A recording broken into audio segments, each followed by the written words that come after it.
नमस्कार दोस्तों। कहानियों की श्रृंखला में आज सुनेंगे सुप्रसिद्ध कथाकार नीरजा हेमेंद्र जी की कहानी बित्ते भर की छोकरी। तो आइए सुनते हैं कहानी।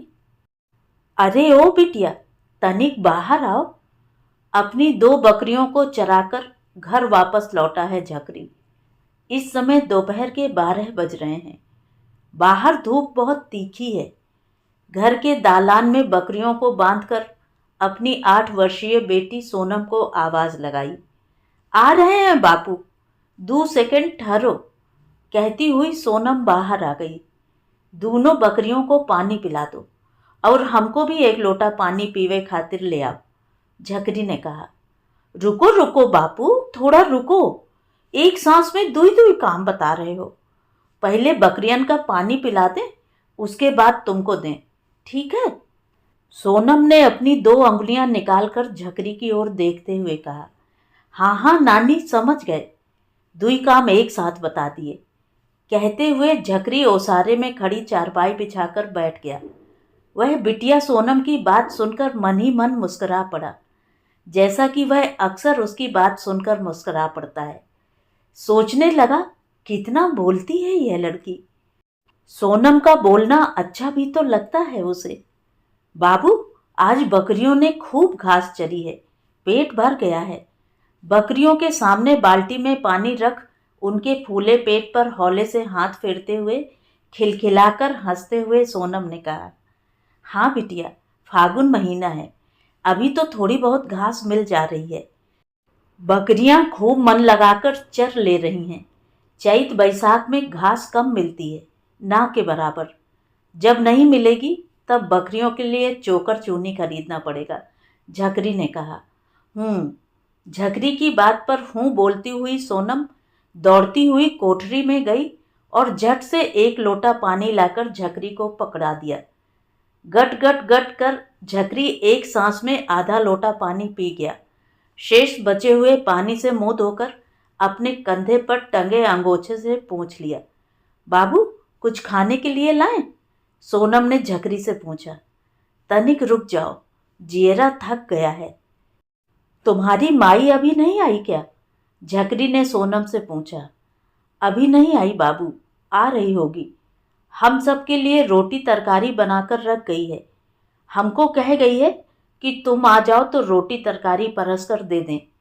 तो कहो तो परस कर ले आए, सोनम कहती जा रही थी। बाप रे, ये लड़की कितना बोलती है। अभी कहा तो कि थोड़ा रुक जाओ, किंतु ये है कि भोजन के पीछे पड़ी है। झकरी मन ही मन बुदबुदाया। ठीक है, ले आओ, झकरी ने कहा।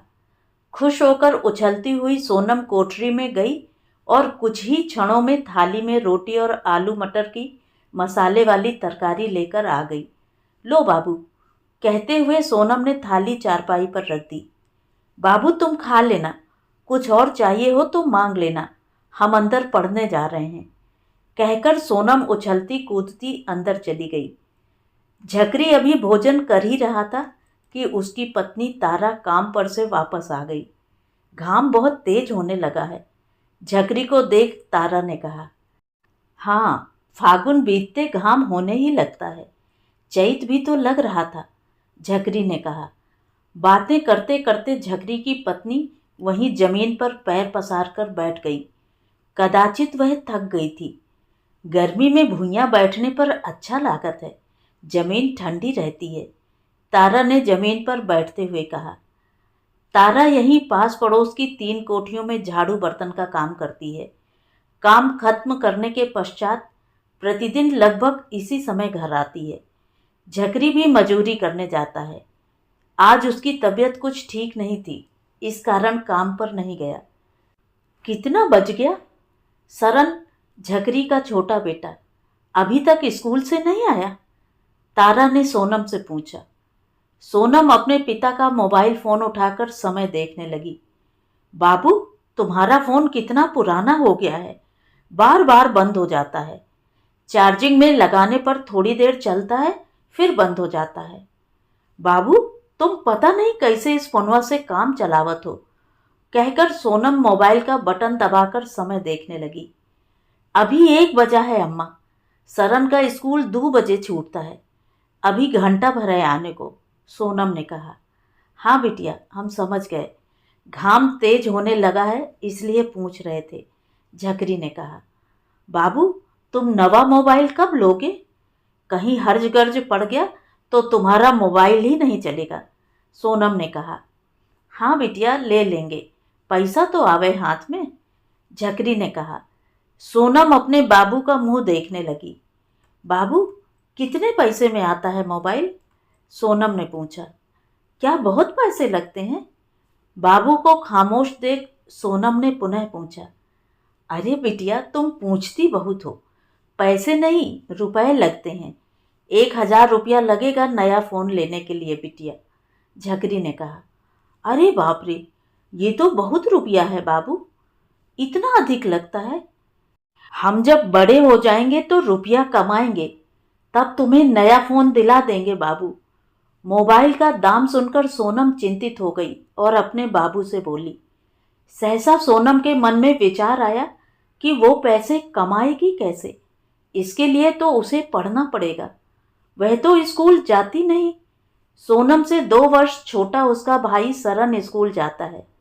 सोनम की पढ़ने की इच्छा तो है, किंतु माई उसे स्कूल नहीं भेजती। खाली समय में सोनम सरन की पुरानी किताबें उलटती पलटती है।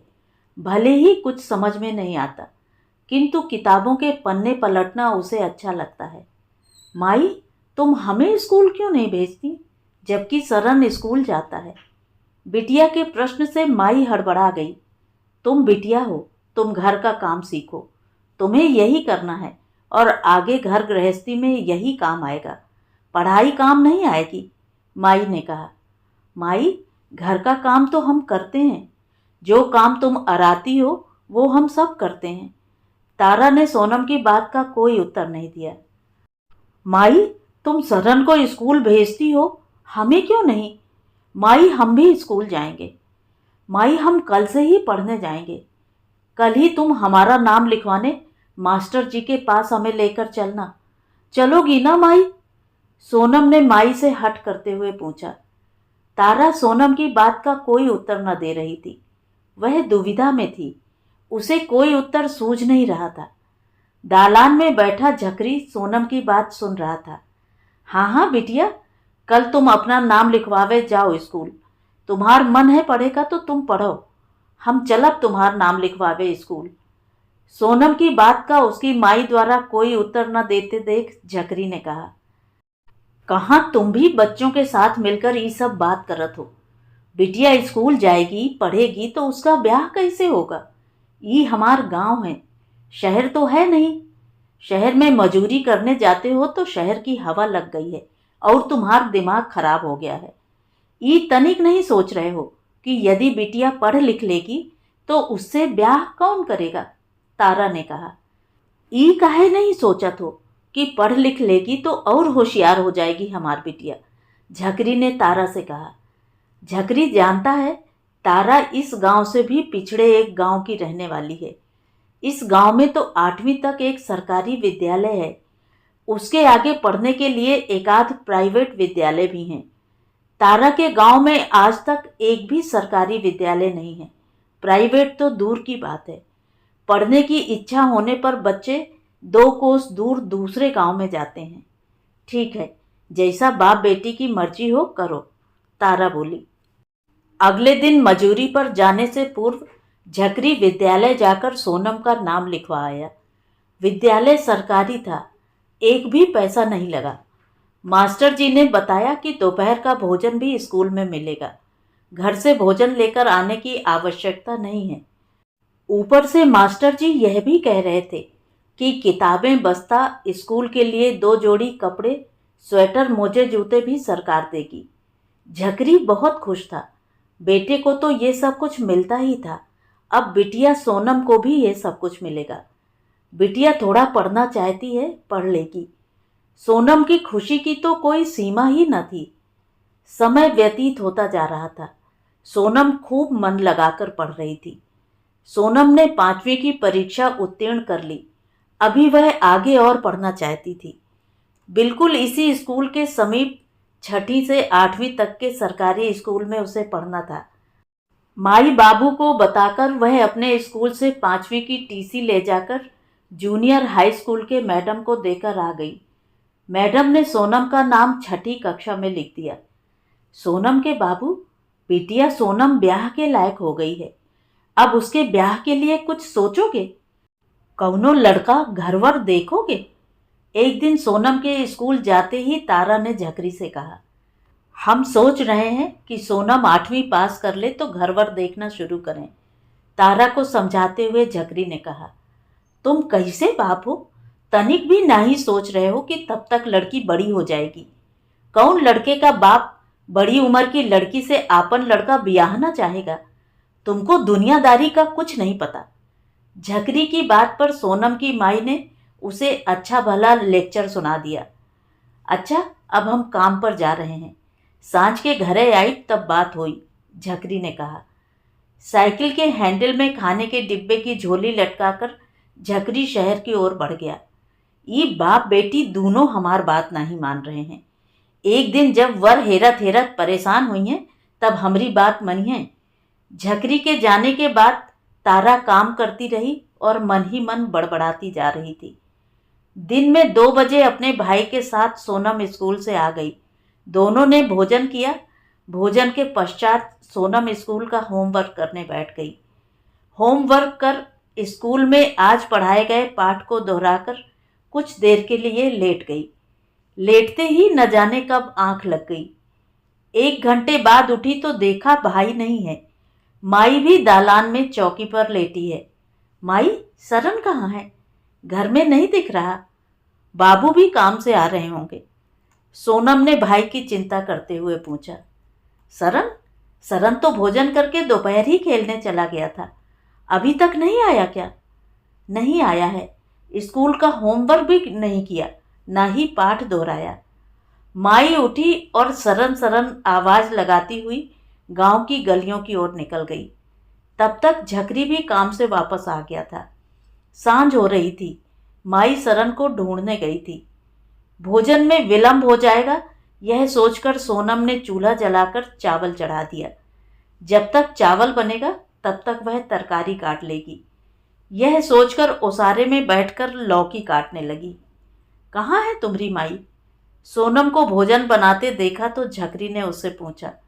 सरन को लेने, कहकर सोनम तरकारी काटने में लग गई।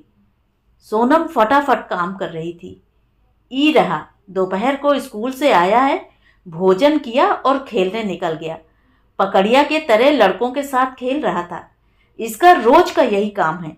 पढ़ने में बिल्कुल मन नहीं लगता। तारा सरन को अपने साथ लेकर आई और उसकी शिकायत करते हुए झकरी से कहा। तारा की बात सुनकर झकरी कुछ नहीं बोला। वह जानता है कि सरन का मन पढ़ाई में नहीं लगता। वह करे तो क्या करे?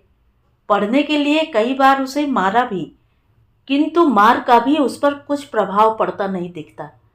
तारा ने सरन को 2 थप्पड़ मारा और हाथ मुंह धोकर कुछ खाकर पढ़ने के लिए कहा। माई, भात बना दिए, तरकारी काट दिए हैं, हम भी थोड़ी देर पढ़ने बैठ जाएं? तारा ने माई से पूछा। तरकारी काट दी है तो छौंक भी दो। छौंकेगा कौन? हमका तो लड़का दौड़ाकर थका दिया है, माई ने कहा। माई की बात सुनकर सोनम का चेहरा बुझ गया। सरन के माई, जाके तू तरकारी छौंक दा, हाली हो जाई। ई सोनम कबले छौंकी है? निम्मन मतलब अच्छा बनैबो ना करी है, झकरी ने कहा। झकरी चाहता था कि सोनम पढ़ना चाहती है तो थोड़ी देर पढ़ ले। बच्चे हैं, भोजन करते ही सोने लगते हैं। निम्मन ना ही बनाई है तो सीखी है कैसे? कहती हुई तारा तरकारी छौंकने रसोई में चली गई। जा बिटिया, तू थोड़ी देर पढ़ ला। उसके बाद माई के साथ भोजन परसवावे रसोई में चली जाइए, झकरी ने कहा। ठीक बा बाबू, कहकर सोनम बस्ता लेकर ओसारने में पढ़ने बैठ गई। थोड़ी देर पढ़ने के पश्चात उसके चेहरे पर संतुष्टि के भाव थे। संतुष्टि का भाव लिए वह रसोई में माई का हाथ बटाने चली गई। इसी प्रकार दिन व्यतीत होते रहे। गांव के विद्यालय से 8वीं तक की पढ़ाई पूरी कर ली। सरन बहुत खुश था। कि अब इस गांव में कोई सरकारी विद्यालय नहीं है तो उसे पढ़ना नहीं पड़ेगा। वह जानता था कि फीस देकर उसके निर्धन माई बाबू प्राइवेट स्कूल में पढ़ने भेजेंगे ही नहीं। 8वीं कक्षा में अच्छे नंबरों से उत्तीर्ण सोनम भी हो गई थी। बाबू, हम आगे और पढ़ेंगे, सोनम ने माई बाबू से कहा। अब क्या रह गया है पढ़ने के लिए? जितनी पढ़ाई हो सकती थी पढ़ तो गई, अब आगे क्या बचा है पढ़ने के लिए? सरन भी तो गांव की सरकारी पढ़ाई कर चुका, अब अगले बरस से बाबू के साथ मजूरी करने शहर जाएगा। सोनम की बात सुनते ही माई ने उत्तर दिया, माई, हम कमलापुर जाकर आगे की पढ़ाई करेंगे। कमलापुर में एक बड़ा सरकारी स्कूल है, वहाँ बीए तक की पढ़ाई होती है, उसमें फीस नहीं लगती है, सोनम ने माई से कहा। हाँ हाँ, वहाँ तो जाओगी पढ़ने, तुम का जानो कमलापुर 2-2.5 किलोमीटर दूर है यहाँ से, माई ने सोनम की बात का विरोध करते हुए कहा। माई, तू चिंता ना करा, जाए खातिर हम सोच लिए हैं। बाबू की जो पुरानी साइकिल है उसको हम ठीक कराकर उसी से स्कूल जाएंगे। स्कूल जाने का उपाय बताते हुए सोनम ने कहा, लो अब इसकी बातें सुन लो। टूटही साइकिल ठीक कराकर स्कूल जाएगी, लेकिन पढ़ने जाएगी जरूर। अब तुम ही समझाओ ई घर के 2-4 काम धाम सीख लें और तुम इनका ब्याह की तैयारी करा। तारा ने अपना स्पष्ट आदेश सुनाते हुए कहा। नाही बाबू, हम अबही ब्याह नाही करब, जब तक बीए पास ना कर ले तब तक ब्याह नाही करब, सोनम ने हट करते हुए कहा। अंततः सोनम की इच्छा को सही मानते हुए झकरी ने पास के गांव कमलापुर के सरकारी इंटर कॉलेज में उसका नामांकन करा दिया। सोनम अपने बाबू की पुरानी साइकिल ठीक कराकर उसी से स्कूल जाने लगी। माई, स्कूल में बहुत बढ़िया पढ़ाई होती है, तुम सरन को भी हमारे साथ पढ़ने भेजो, वो भी आगे और पढ़ लेगा तो उसके लिए अच्छा रहेगा, सोनम ने माई से कहा। तुम आपन सीख रहे दो, सरन उतनी दूर जाएगा कैसे, ई तो बताओ। थोड़े दिन बाद मजूरी करके पैसा कमाए लगी हैं, वह ठीक रही। माई सरन को स्कूल नहीं भेजना चाहती थी। माई, सरन को हम साइकिल के पीछे बैठाकर स्कूल ले जाएंगे, तुम भेजने के लिए तैयार भी तो हो, सोनम ने कहा। ठीक तो कह रही है बिटिया, इसी गांव से कई बच्चे साइकिल से तो कई पैदल उस स्कूल में जाते हैं। सोनम के साथ सरन भी पढ़ने चला जाएगा, कुछ पढ़ लेगा तो अच्छा ही रहेगा, झकरी ने तारा को समझाते हुए कहा। अभी बात चल ही रही थी कि बाहर से खेलकर सरन आ गया। ई लो, ई भी आ गवा, पढ़ने जाएगा कि नहीं ये बात इससे ही पूछ लो, सरन को देखते ही तारा ने कहा। सोनम साइकिल से स्कूल जाती है, उसके जैसे हमको भी पढ़ना है, स्कूल भी जाना है। माई, हम भी स्कूल जाएंगे, हमरो नाव स्कूल में लिखवा दो, सरन ने माई की बात का उत्साह और शीघ्रता के साथ उत्तर दिया। इस लड़की को देखकर ये भी पढ़ने जाएगा। अब अभी तो कह रहा था कि कुछ दिनों के पश्चात बाबू के साथ काम करने जाएगा। हम तो बहुत खुश थे कि ये काम सीख जाएगा, 2 पैसा कमाकर घर में लाएगा, ये तो अपनी बहन को देखकर पढ़ने जाने को तैयार है, तारा ने अपनी नाराजगी प्रकट करते हुए कहा। सोनम के साथ उसकी साइकिल के पीछे बैठकर सरन भी स्कूल जाने लगा। तारा और वो एक ही कक्षा 9वीं में थे, दोनों ने 9वीं कक्षा उत्तीर्ण कर ली थी। अब दोनों की 10वीं कक्षा में बोर्ड की परीक्षा थी। इसमें पास होने के लिए सभी विद्यार्थी परिश्रम कर रहे थे। सोनम खूब मन लगाकर पढ़ रही थी, सरन को भी पढ़ने के लिए कहती रहती। वह कभी सोनम की बात सुनता, कभी नहीं। परीक्षा हुई, परीक्षा परिणाम भी समय पर निकला। परीक्षा में सोनम प्रथम श्रेणी में उत्तीर्ण हुई, वहीं सरन अनुत्तीर्ण हो गया।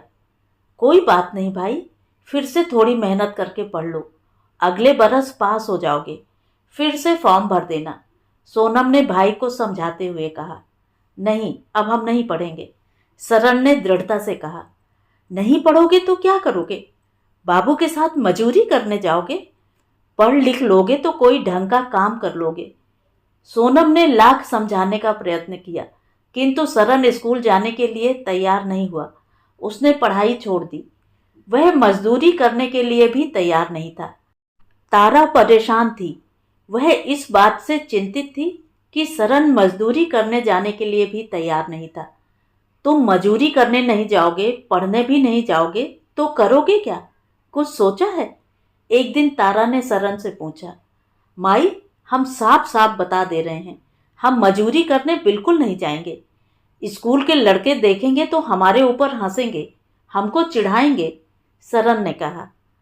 थक हार कर तारा जहां काम करने जाती थी, वहां के मेम साहब से कहकर सरन को एक बनिए की दुकान पर काम करने के लिए लगवा दिया। सब कुछ ठीक चलने लगा। सरन के काम पर लग जाने से तारा खुश थी। सोनम का मन पढ़ने में लगता। अच्छे अंकों में सोनम ने स्नातक उत्तीर्ण कर लिया। सोनम का स्नातक उत्तीर्ण कर लेना इतना सरल तो न था। गांव की औरतें तारा से कहती कि लड़की के ब्याह की उम्र निकल रही है। कोई कोई तो ताना भी मारती।